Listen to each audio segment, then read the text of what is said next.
Welcome to the Stormsurf video surf forecast for the week starting Sunday, June 14th. First up, we take a look at significant wave heights for the South Pacific Ocean. We see an area of 32-foot seas southeast of New Zealand pushing to the northeast. This part of a gale that pushed under New Zealand starting on Saturday. Swell is in the water and pushing towards Hawaii, Tahiti, and the U.S. West Coast. This is good news. And more is to follow. This system started developing southwest of New Zealand on Friday, producing seas in the 30-foot range, but all shadowed relative to Hawaii. You can see that here. Totally by New Zealand. And, for the most part, for the U.S. West Coast, other than this little area here, not really of interest. But then, on Saturday, it moved clear of the New Zealand shadow and started producing 32-foot seas again, but further to the south. And here you can see it relative to Hawaii on about the, what's that? That's the 201 degree track, so about the 198 degree track. And then relative to Northern California on the 212 degree track, just barely unshadowed. But relative to Southern California, also on the 212 degree track, but shadowed relative to Tahiti. Anyway, the system continued to evolve. It got a peak there of, what is that, about 36-foot seas, and then rapidly kind of fell apart. Tiny area of fetch here. 32-foot seas were generated, and again on about the 210, 212 degree track. Same thing for Southern California, and still in the Hawaiian swell window on about the 195 degree track or so. Pushing, building a little bit, but then taking aim more to the east, and then finally, as of Sunday, fading out. At least that's the way it looks per the models. But really, when you look at the JSON-2 satellite data, it really wasn't that strong. Let's go take a quick look. Here's one pass that occurred on 0Z on Sunday. That's really Saturday night. Seas were, and actually, the actual satellite, so this is the 0Z wave model. It was 21Z, so roughly about 2 o'clock in the afternoon California time. 32-foot seas, but actual average measurements in this area right here, that's a 15 reading average, were 28.8 feet, where the model said nearly 32-foot seas, with one reading to 32 feet. So the model looks like it was overhyping a little bit. And then on the 6Z run of the model, another satellite pass, this at, let's see, 5Z, almost 6Z, so pretty much right on top of where it should be for the model. 30-foot seas, 31-foot seas projected. But again, the actual 15 reading average is 28.7 feet with one individual reading to 34 feet. So the model overhyping it, let's say maybe about a foot. So still, swell is in the water, but probably don't expect to be quite as big as it could have been if it did exactly what the models said. And this swell, relative to Hawaii, should show up the coming weekend, and then early the following week for California. So once swell is in the water, let's see what's to come for the future. Currently, we look at jet stream level winds. These winds up about 30,000 feet help support the formation of storms, and when those storms do form, help direct their track. Currently, we have a trough under New Zealand. This is the trough that helped support the storm that formed this past weekend, but also notice it's being undercut a little bit here as well, so getting cut off a bit. Still, some support for gale development in that region. And that trough looks like it's actually to build a little come into Monday, and that with better winds, that is, 100-knot winds pushing up into it, this would support a clockwise circulation at the ocean surface. That helps support low pressure development down at lower levels of the atmosphere. Anyway, a bit of a trough pushing under New Zealand again on Tuesday. Not really deep, but notice this nice little pocket of winds, and here we go, a little push coming up here. That is 130-knot winds. That's probably good for another gale in this region in the Tuesday time frame. And notice the trough continues to push off to the east even into Friday before it gets cut off, and yet another trough looking like it's trying to organize in this area on Saturday, pushing well to the north. Look at that, building winds. This actually looks like a legitimate trough here, 174 hours out with 110 plus knot winds and building. So perhaps another gale to form beyond that. Let's go take a look at the surface and see what surface level charts, see what they suggest. And here we go, surface level wind, surface level pressure. Currently, as of 12Z Sunday, that's about 5 a.m. West Coast time, 40 knot west to southwest winds still blowing southwest of New Zealand. Certainly good to help to support some degree of swell formation. But notice the core of this low is to start falling southeast come Sunday evening, and things pretty much fall apart. But here we go. Here's our next system coming in early Tuesday morning. 45-knot winds aim pretty well to the northeast. Certainly getting traction on already roughed up seas from the previous gale in this area. Pushing, but notice these winds now pushing pretty much due west to east into Tuesday night and then quickly falling apart. But here comes some secondary fetch on Wednesday night. Now notice here's 45-knot winds, but these are actually pushing west to southwest. So it's this part of the fetch that would generate theoretically secondary swell, and even 55-knot winds into Thursday night aim pretty well to the northeast, but the core of the low falling southeast and eventually over Antarctic ice. And so that system peters out, and then here comes our next system on Saturday night. So we're almost a week out here. 45-knot winds forecast and a building fetch. Here we're into 106. Oh, look at that. 40+ knot winds aimed well to the north. And here's the key. Let's go back, and we want to show you something here. And this goes a lot deeper than just this low here. Look over in this area. You see building high pressure, 1028 millibars, and it goes up from there a little bit, I believe. And right there, 1032 millibars. And notice this is over southeast Australia. If it is pretty typical during El Ninos to get high pressure buildup over Australia. Okay, that creates drought, that creates wildfires in this area. But what it also does is as low pressure moves under the high pressure has a counterclockwise circulation, low pressure clockwise circulation. What you get is difference in pressure between the two systems, and you get an extended or a hyper exaggerated fetch of southwest winds here. That's exactly what we want for swell to be aimed at Hawaii, U.S. West Coast, these targets over here. And it's pretty typical during El Ninos to get a steady run a pattern, and it's typically the year after El Nino that you see this pattern, the summer after a big El Nino. But remember, we sort of had an El Nino last summer into last winter, but it turned more Modoki, not fully El Nino. But still, the same effect is going on here. High pressure developing, low under it, and we've had just a consistent pattern of steady, small southwest swells. It looks like that pattern is getting ready to fire up again. And here we go into 180 hours out. Great fetch of southerly winds aimed well at all our targets. This is looking very positive. So now, significant wave heights for the South Pacific Ocean. Here's our seas generated from the fetch we saw. Current, the gale that's fading southeast of New Zealand. 31, 32-foot seas and winds in the 43-knot range from 243 degrees. So aimed a little bit to the northeast, but not as much as before. Anyway, this system moves east, fades out. New system develops under New Zealand on Tuesday. Small area, 30-foot seas, building to 32 feet. Says 32.8 here, but roughly 32 feet. 44-knot winds, but straight from the west, 270 degrees. Probably not doing a whole lot for Hawaii and barely anything for the U.S. West Coast.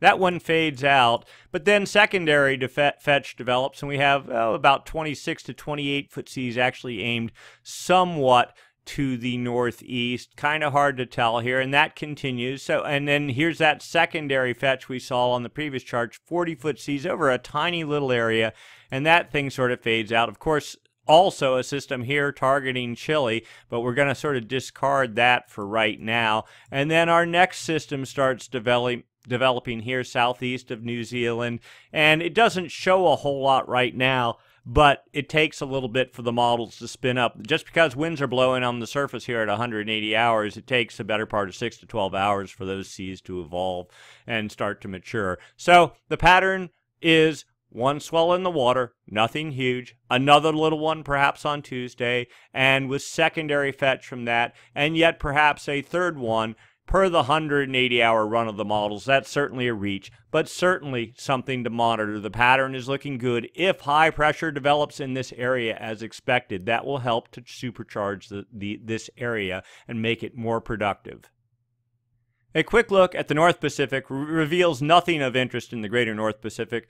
North winds, high pressure here in the Gulf of Alaska, generating seas along northern California. The issue here is that fetch is to continue. Nothing strong though, but it's supposed to fall south. Brisk north winds supposed to be near shore for all of central and north California for the bulk of the week. Some trades theoretically to build over Hawaii, may be good for some east wind swell, but very minimal at that. And then this is interesting. We're not going to get into the details, but there is some signs of some low pressure activity still working its way across the North Pacific. This in towards the end of June. We will not attribute any of this to El Nino or any of that sort of pattern yet. It wouldn't be till we get past about the July 15th date. If this pattern of low pressure continues through that point in time in the North Pacific, then we'd say maybe even very early in the year, El Nino is having some positive effect on the North Pacific jet stream. But we're still the better part of 6 weeks away from being there, so we're not going to waste any energy on it yet. But the short is, nothing really going on for the North Pacific for the immediate future. Let's get into the long-term projections. We have a lot to talk about. First up, Southern Oscillation Index. Difference in pressure between Darwin, Australia, and Tahiti. Now notice, the latest data is only per June 11th. Apparently, they're having some problems with the website here. The numbers were, daily numbers at that time were minus 3.2, which is pretty much neutral. The 30-day running average, minus 4.22, certainly up from where it was in the deep negative, or not deep, but moderately negative numbers. But the 90-day running average, minus 7.67, about where it's been for better part. Well, it started there at about October of last year. It's come up and down a little bit, but generally hanging in this area. We are currently in the, or just past the peak of the inactive phase of the MJO. So seeing rising numbers here is not unexpected. It is, will they go negative, and how negative will they go in the coming months? That is the question of the day. Here's another way to look at the 30-day Southern Oscillation Index, 30-day moving average. Here's the dividing line. Above the line, you're in La Nina. Below the line, you're in El Nino, theoretically speaking. But really, you've got to be, the 30-day average needs to be somewhere north of about 7.5 and somewhere south of 7.5. In this case, right in here is where we were last year, and we got a Modoki El Nino, which isn't too much of an El Nino. We really need to be down in the minus 15 range and holding. We're certainly nowhere near that at the moment. Big rise in active phase of the MJO. And you can pretty much see the MJO pulsing between inactive and active here through the Southern Oscillation Index. But anyway, this puts things in historical perspective. We're not where we need to be for an El Nino to really be occurring. But also bear in mind, the Southern Oscillation Index is a lagging indicator, not a leading indicator. So after the atmosphere really starts organizing, that's when you see the numbers occur. It gives you some relative idea what's going on short term, though. So as I said, we've been in the inactive phase of the MJO. One would expect, if it was a perfectly normal year, that you would see easterly anomalies here in this area. And really, if I could draw a box, it's hard to see, but here's the equator right along in here. This is what we call the Kelvin wave generation area. Westerly anomalies in this area help move warm water at depth to the east, creating a Kelvin wave, and helps then that Kelvin wave erupts along the Galapagos, starts forming a warm pool, and that is the hallmark of El Nino. So as of June 7th, we're just going to go through this real quick. You can see there's a little pocket here, June 9th. So what was that? That was on Tuesday, Wednesday. Even with the inactive phase of the MJO, we're not seeing any easterly anomalies. We've seen hints of westerly anomalies, June 11th there, which is a good sign. And we didn't really expect there were going to be any easterly anomalies, but we were hoping that they didn't develop, because the worry or the concern here was that we've had one massive Kelvin wave hit. And last year, after the big spring Kelvin wave hit, we then went into the upwelling phase of the Kelvin wave cycle, typical cycle, downwelling first, warm water, then it upwells and everything cools off. You get easterly anomalies here. So far, we're not seeing any sign of that, and we're not expecting that it is going to happen, and that is very good news. So here we go. Current wind differences from normal for this time of year in this location. Okay, what we're looking for is west arrows going from west to east. We see not really anything, and we're really focused on the area on the equator from about here. Draw a little box right like that. We don't see any westerly anomalies, but we certainly don't see any easterly anomalies, and that's what we're mainly interested in. We see weak easterly anomalies here off south of Hawaii towards the date line. And let's keep on going down here. Now we're looking to the east. I'm sorry, Hawaii's there, Mexico there. And we see easterly anomalies. These are just developing. This is up at the 850 millibar level, 4,500 feet up in the air, but is a good proxy for what's going on down at the surface. And what this suggests is that the inactive phase of the MJO, it never did anything over in the Kelvin wave generation except to sort of mute westerly anomalies that have been nonstop all year. Now it's starting to develop weak easterly anomalies in this area, but that's not so bad because we don't get Kelvin waves developing by westerly anomalies here. Once you get past about 170, 160, you're okay. And so for now, we're cautiously optimistic that this doesn't mean a whole lot, and we'll show you why in a minute. And now we go a week out, and here's why we're optimistic. Look at this. Westerly anomalies, again forecast to develop by the 22nd, here right in the heart of the Kelvin wave generation area. Not super strong, but modestly, almost moderately so, and pushing south of Hawaii. Here's Australia, of course, so this is good, and actually a bit south of the equator, even better. And then we also go look further east. That continues to a point south of Hawaii right there. And then neutral anomalies taking over the rest of the Pacific. So whatever the inactive phase of the MJO did over the past basically 2 weeks, it hadn't done a whole lot, at least in terms of winds and in terms of hampering the Kelvin wave production machine that's been in full swing for a whole year now, if not more. The concern was that we get westerly anomalies again developing, and per the models, that's forecast to happen. Now we'll also take another look. The red box is the Kelvin wave generation area. This is the GFS model. This is actually down at the surface, and we're looking at, normally in this area, you have easterly trades. Winds blowing out of the east, 10, 15 knots in this area.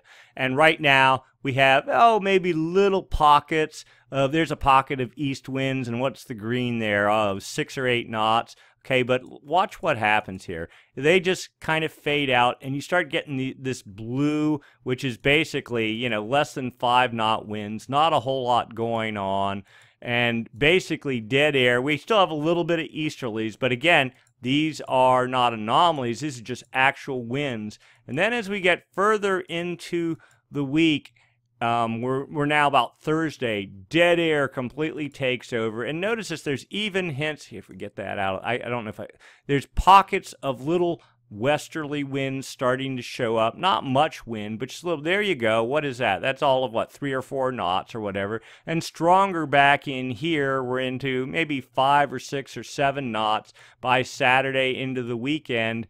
And then it actually starts building over here in the far western Kelvin wave generation area. Not super strong, but again, in terms of if you don't have trades, if you have a lack of easterly winds, that's considered westerly anomalies, and that's what helps set warm water in motion to the east. So here's another model basically confirming what we saw in the previous model. All this looks good. We've been through these charts in the past. The oranges and yellows here represent westerly anomalies. It's this area basically here down the middle of the chart that is the Pacific Ocean. Looking back in May, westerly anomalies, slow, you could draw a line. You could see basically it's the active phase of the Kelvin wave working its way east out of the picture. And then came the inactive phase in, let's say the 1st of June, and you can see it. But it went very quick. And it's already in the East Pacific. Here's 120, and now we're going to start perhaps the active phase of the Kelvin wave cycle yet again.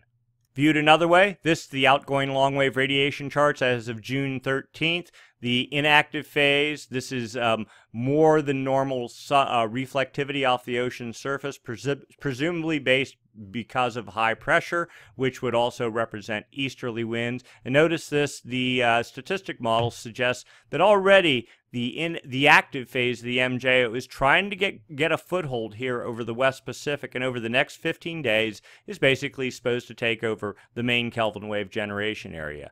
Whereas the dynamic model is not as strongly in favor of the active phase of the MJO, but suggests just a dead neutral pattern. And typically, what happens during the development of El Nino is the MJO disappears. If anything, you end up with a cycle that's just weakly biased towards the active phase, but the regular active-inactive inactive phase all but disappears. So either of these charts right now is good news. The actual preference would be to see this sort of a pattern set up, because the expectation is there still would be westerly anomalies here, but it would be governed more by El Nino, and the MJO as a cycle just sort of fades out of the picture. Here's the upper level model. This, a 40-day model up at the jet stream level, shows the greens are areas supportive of precipitation, and the yellows and oranges not supportive of precipitation. Here we see clearly the inactive phase moving out over the equatorial Pacific into South America, and what we do see now is the active phase developing in the far West Pacific, and to make its journey across the Pacific through about the middle of July. So this would be the time frame when we would expect the next westerly wind burst to occur, probably sooner rather than later, and then theoretically another inactive phase following that until the end of July. The question is, will this really develop, or will it dissipate completely and we just sort of end up in a neutral or in this sort of a pattern? The preference is we do not see another inactive phase, especially as we get into the heart of July, because that's when we really need westerly winds to start kicking up to get El Nino going, especially, and this is a big sort of maybe what if, we're trying to sort out whether this is just going to be a run-of-the-mill El Nino or a much stronger than run-of-the-mill El Nino. To be a much stronger than run-of-the-mill, we have to see continuous westerly winds in the Kelvin wave generation area, or at least continuous westerly wind anomalies. And a quick look down at the surface. This is as of Saturday. Actual wind speeds, actual water temperatures. Notice this. Little bits of actual westerly winds showing up on the chart as of yesterday. We watched this the whole way through the inactive phase. We never saw, maybe we saw one or two little baby arrows suggesting maybe a hint of some easterly winds in this area, but nothing really. And now it looks like we're moving out. Clearly, the charts, these are the anomalies now, are showing westerly anomalies. There's that little piece of easterly there. But for the most part, westerly anomalies are dead neutral. But what's really striking about this chart is temperatures. Notice how warm the temperatures are. And it's the Nino 3.4 region from about 120 over to about 170. And notice we have 2-degree anomalies now these are actual temperatures based on buoys on the surface in this area. So clearly some sort of an El Nino is already taking hold. The question is, how strong will it be and will it survive? So here's the broader picture. Sea surface temperature anomalies from normal. Differences from this time of year for these locations. Clearly an El Nino signal, and this is what you want to see. Warm water doing this sort of a thing right here. And we have it. Nice warm water buildup over the Galapagos, getting caught by trades, blowing into and over this area, the Nino 3.4 region. Temperatures looking quite warm and quite nice. Let's do a quick comparison to previous weeks back. So just a real quick look. Here's May, first week in May. We see warm water. We go to June, warm water building up. We go to current date, warm water building up even more. We'll just pop through this real quick. You can definitely see the trend is positive. And this area here is what is of particular interest. Notice it just keeps building and getting deeper. And now we have to make the comparison to 97. Same time frame. This, the strongest El Nino on record. And the chart's a little bit different, but you'll get the idea. Here's water temperatures in the Galapagos working their way east. And then let's look at where we are today. It is not that far off the mark. Looking a little bit stronger, building further south here into Peru as compared to what's going on currently. But the pictures are not too far apart from one another. This is what is helping to fuel the discussion about a possible super El Nino developing. And yet, here's a higher resolution view. Notice very warm waters here building over the Galapagos. Also notice these pockets of warm water, very warm water. This is 5 degrees above normal, or at least 4 degrees, depending on how deep the shading of red, all in this area right here. This is a good sign, and suggests that there's something larger building under the surface. Now on this chart, you can also see details right in this area. They've built like what they call a virtual station. It's basically all the pixels in this area around the Galapagos. This is all about damage to coral reefs from overheating, but the point being, the anomaly over this small area here is 5.239 degrees above normal. Let's put that in historical perspective.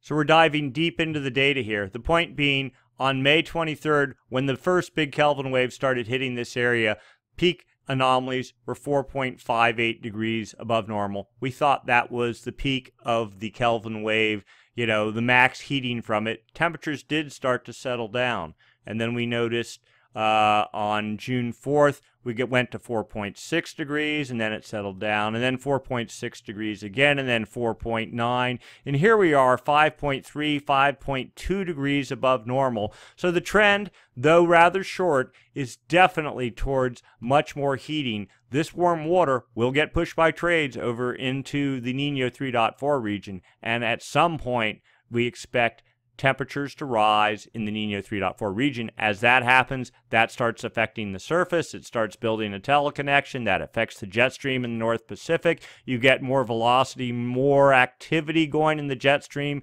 You also get more tropical moisture transport in the West Pacific up into the jet stream, moving towards the Gulf of Alaska in fall months, and that's what helps make large surf in the winter in the North Pacific. Next up, subsurface level temperatures. This is the West Pacific here, East Pacific here, and in actual water temperatures at depth. The X's, of course, are sensors on the TAO buoy array, and so you can see the temperature profile at depth. It is not so much the actual temperatures, it is the difference from normal for this time of year that is the most of interest. And we have a striking development in the past 2 days. This pocket here has just been building non-stop. This is a Kelvin wave. It's part of a Kelvin wave that was from the January, February, March time frame. Large westerly winds, large westerly wind anomalies started blowing, developed a Kelvin wave, and then another Kelvin wave another westerly wind burst occurred in May, pushed more warm water to depth. That is all merged into this big pocket of 6-degree anomalies now here at depth, covering a large area the whole way out to, here we go, 140, about almost 150 west. So there's months of warm water already in the pipe. This is what happened during the 97 El Nino. You get a large reservoir of warm water building here off the Galapagos, and the more westerly winds you get, the more warm water that falls to depth, the larger this pocket becomes, the warmer it becomes, and then it just starts eventually gurgling up to the surface in the Galapagos. That's why we're watching surface temperatures in the Galapagos. It's interesting here. You can't see it because it's square, but this 6-degree patch the Galapagos are actually off the chart here. This ends at 95, and the Galapagos are over at 80 west. So this is more warm water still coming in the pipe, hasn't reached the Galapagos. The Galapagos are already at 5 degrees above normal. Now, bear in mind, it's just one small pocket, but it's sort of the core of a developing larger pocket that's evolving in the Galapagos region, and it appears there's 2 months at least of warm water still in the pipe. The hope is we get more westerly anomalies, more warm water falling to depth, because this reservoir needs to hold. It needs to not be exhausted until at least late November. That is the hallmark of El Nino, and we still have quite a few months to go till we get to November. Here's yet another view, this a little bit earlier, June 7th, but it's also showing 6-degree anomalies. And notice the Galapagos are right here. The tip of this Kelvin wave has not even hit the Galapagos. You know, according to this, it's all of what? 3 to 4 degree anomalies gurgling up right there right now, and we've seen what's happening at the Galapagos, and those are hard data measurements. So things are quite warm already. More to come, and look at this. You can also see the downwelling warm water. This probably from before the current inactive phase of the MJO set up, and it's not unusual to see the cool water here building. This pocket will build for months, and if we get into a solid El Nino situation, what will happen is this reservoir will eventually exhaust itself. The cold water will move in, and then it'll start gurgling up in the January, February, March time frame, and that's what eliminates El Nino, and then you fall into La Nina. So there's much excitement about El Nino, but bear in mind, if we have a strong El Nino, we're going to have a strong La Nina right behind it, but it won't squash things. It'll take a year at least for the momentum in the atmosphere to really be affected. So we'd probably be good even for the winter after this coming winter if this is a sufficiently strong El Nino. Right now, nothing's guaranteed, but things are looking quite good. Now, there's something we want to talk about also. This real quick, it's called the Southern Hemisphere Boosting Index. And really what it is a measure of high pressure in this area. Well, there's a theory that suggests that if you have lots of high pressure in and over eastern Australia, it creates south winds. Those south winds, and sort of like this, blow up the coast. And then what they do is, look at that, they actually feed westerly wind bursts. So average El Ninos don't have this high pressure southern hemi boosting index. High pressure isn't pronounced over Australia, but in all three super El Ninos that have occurred, 72, 82, and 97, high pressure has been strong in this area. That creates these south winds that then feed the westerly wind anomalies here. So we're going to keep an eye on this. There's not even a website that shows the southern hemi boosting index, though we do have ways to get a hold of some of the data, and clearly the index is on the positive side right now, but it's something we're going to watch for. And typically this high pressure builds and peaks out about 3 to 5 months before El Nino peaks out, so it can give you another early warning sign of what's to come, whether we're having an El Nino or a super El Nino. Too early to know. All this is speculation. The theory is far from proven, but it's something that NOAA is using to sort of keep an eye and to test out the science. Again, the El Nino, especially super El Ninos, are quite rare, and there haven't been a lot of them, and we haven't had the technology in the past to monitor them like we do now. So again, just trying to keep you all in the loop of what's going on. And finally, the PDF corrected forecast for the Nino 3.4 region from the CFS version 2 model.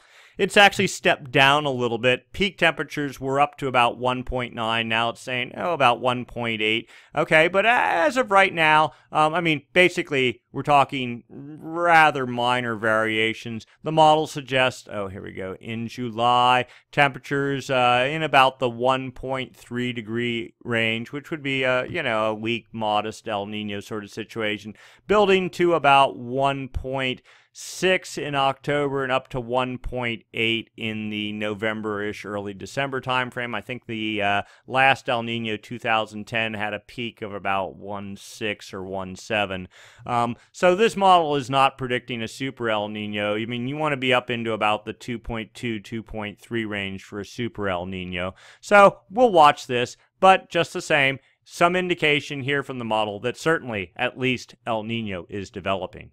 So to wrap it up, real quick, one small southwest swell from New Zealand in the water pushing north, another smaller one forecast behind it, perhaps a larger one developing a week out.